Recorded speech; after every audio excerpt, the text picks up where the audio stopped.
पाकिस्तान के ऐवान सदर से जुमेरात को नोटिफिकेशन जारी हुआ जिसमें सदर आसिफ अली जरदारी ने फील्ड मार्शल आसिम मुनीर की चीफ ऑफ आर्मी स्टाफ और चीफ ऑफ डिफेंस फोर्सेस के तौर पर अपॉइंटमेंट की मंजूरी दी है। नोटिफिकेशन में होने वाली ताखीर से सोशल मीडिया पर कयास आराइयां और अफवाहें भी फैली।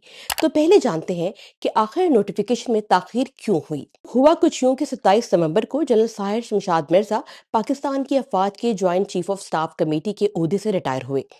उस वक्त फेडरल गवर्नमेंट की तरफ से इस पोजीशन की जगह लेने वाले चीफ ऑफ डिफेंस फोर्सेस के ओहदे पर तैनाती का नोटिफिकेशन का इंतजार किया जा रहा था, मगर नोटिफिकेशन जारी नहीं हुआ और अफवाहें गर्दिश करने लगीं, जिन्हें हुकूमत की तरफ से रद्द किया गया। पाकिस्तान के वजीर मुमलिकत बराए दाखिला तलाल चौधरी ने एक टीवी टॉक शो में बताया कि हुकूमत ने पहले 2/3 मेजॉरिटी से आईनी तरमीम मंजूर करवाई, फिर कवानीन में अमेंडमेंट की, रूल्स बनाए।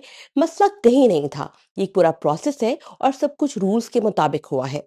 तलाल चौधरी के मुताबिक इस सिलसिले में एक नया सेक्रेटेरिएट बनाया गया जिसके लिए कुछ वक्त दरकार था। चीफ ऑफ डिफेंस फोर्सेस और आर्मी चीफ की मुद्दत मुलाजमत कितनी है? ऐवान सदर से 4 दिसंबर को जारी होने वाले नोटिफिकेशन के मुताबिक army chief field marshal Asim Munir की मुद्दत मुलाजमत 5 साल की है, यानी कि उनका ये ओहदा 2030 में खत्म होगा और फील्ड मार्शल आसिम मुनीर आइंदा 5 साल तक पाकिस्तान के चीफ ऑफ डिफेंस फोर्सेस और आर्मी चीफ भी होंगे। चीफ ऑफ आर्मी स्टाफ की मुलाजमत का दौरानिया 3 साल से 5 साल कब हुआ?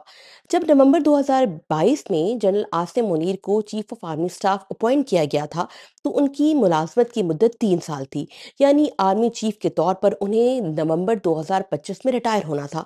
लेकिन फिर आर्मी एक्ट में अमेंडमेंट की गई जिसके बाद उन्हें अब नवंबर 2027 में रिटायर होना था। लेकिन अब 27वीं तरमीम के बाद army chief field marshal general Asim Munir के पास चीफ ऑफ डिफेंस फोर्सेस का इजाफी ओहदा भी है, जिस पर वो 2030 तक तैनात रहेंगे।